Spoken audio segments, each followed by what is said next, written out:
report by economists of Motilal Oswal Financial Services has estimated that the government debt is set to hit a historic high of 91% of GDP in FY21.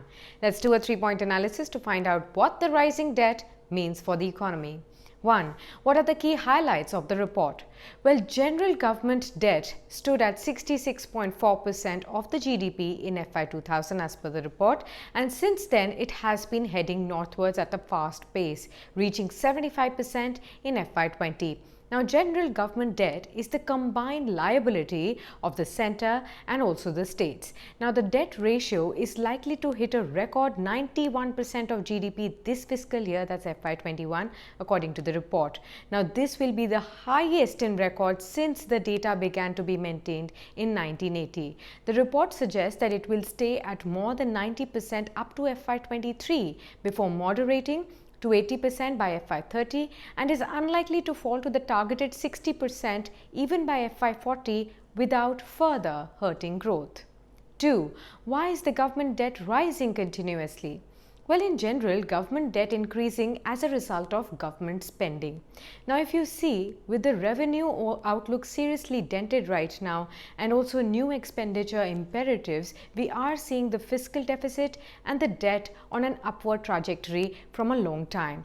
Additional expenditures this year as well to tackle COVID-19 pandemic as well as the reduction in the economic activity is what is really pushing up the general government debt to GDP ratio in FY21. 3. How will the sharp surge in debt really affect the economy? Well, the debt to GDP ratio shows how likely a country is to pay off its debt. The higher the ratio, the less likely is that how the country will repay its debt, and the higher the risk of a default. Global investors often look at this ratio to evaluate the government's ability to fund its debt. Now, according to a World Bank report, if the debt to a GDP ratio of a country exceeds 77% for a prolonged duration, it actually slows down the economic growth as well. The expected surge in government's debt to GDP ratio by Motilal Oswal, as also by World Bank and several other agencies, will restrict its ability to grow its spending significantly and also support the economic activity going forward.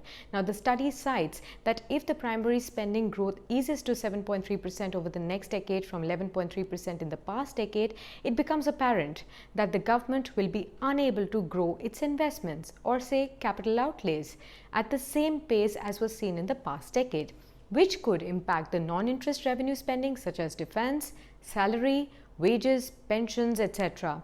Now, the government's capital outlays have also played a big role in the overall economic growth for the past many years, and thus, if that gets impacted, so will be the GDP growth.